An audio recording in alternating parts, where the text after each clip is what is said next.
કઈ બેઠક આજે મળી, કેટલી દરખાસ્તો હતી ને કઈ મહત્વની દરખાસ્તો? આજરોજ રાજકોટ મહાનગરપાલિકાની સ્ટેન્ડિંગ કમિટીની બેઠક હતી.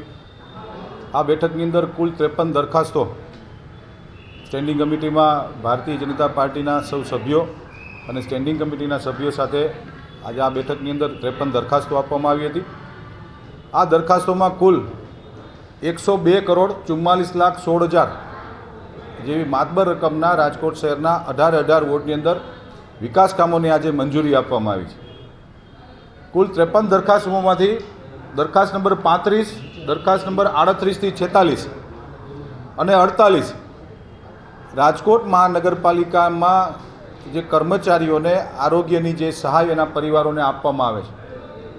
સ્ટેન્ડિંગ કમિટીમાં ભારતીય જનતા પાર્ટીના સભ્યશ્રીઓને ચર્ચા કરવામાં આવી કે દર વખતે આરોગ્યની જે દરખાસ્તો આવી રહી છે અધિકારીશ્રીઓના પરિવારોની ચૂકવણીની ખર્ચની, તો આ દરખાસ્ત પેન્ડિંગ રાખી અને એક પોલિસી બનાવવામાં આવે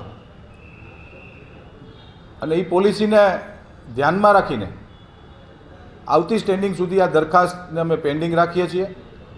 અને દરખાસ્ત નંબર 51 સાતમ આઠમના તહેવારોની અંદર રાજકોટમાં સમાજ કલ્યાણ સમિતિ દ્વારા સાંસ્કૃતિક કાર્યક્રમો કરવામાં આવ્યા હતા, પરંતુ આ કાર્યક્રમો વરસાદના કારણે કાર્યક્રમ થઈ નથી શક્યા. પરંતુ ભૂતકાળમાં રાજકોટ મહાનગરપાલિકાની અંદર કાર્યક્રમ જ્યારે નથી થતા ત્યારે કલાકારો પોતાના ખર્ચે રાજકોટ આવી ગયા હોય છે, તો એને ભૂતકાળમાં પૂરેપૂરા પૈસા ચૂકવાતા. પરંતુ આ વખતે રાજકોટ મ્યુનિસિપલ કોર્પોરેશનની સ્ટેન્ડિંગ કમિટીમાં ભારતીય જનતા પાર્ટીના સર્વે સભ્યશ્રીઓએ એક વિષય મૂક્યો હતો કે કાર્યક્રમ જ નથી થયો તો પૂરા નાણાં ન ચૂકવવા જોઈએ. એટલે આજે એક પોલિસી બનાવવામાં આવી છે કે 50% પૈસા એને ચૂકવી દેવા અને 50% પૈસા એને ન ચૂકવવા જોઈએ. કારણ કે કોઈ પણ આર્ટિસ્ટ આવી જતા હોય છે અને સદનસીબે આવી કોઈ પણ સાયક્લોન કે વરસાદ આવે ત્યારે કાર્યક્રમ નથી થતા, એટલે એને મહેનતાણાના 50% રકમ કાપવાનો નિર્ણય આજે કરવામાં આવ્યો છે.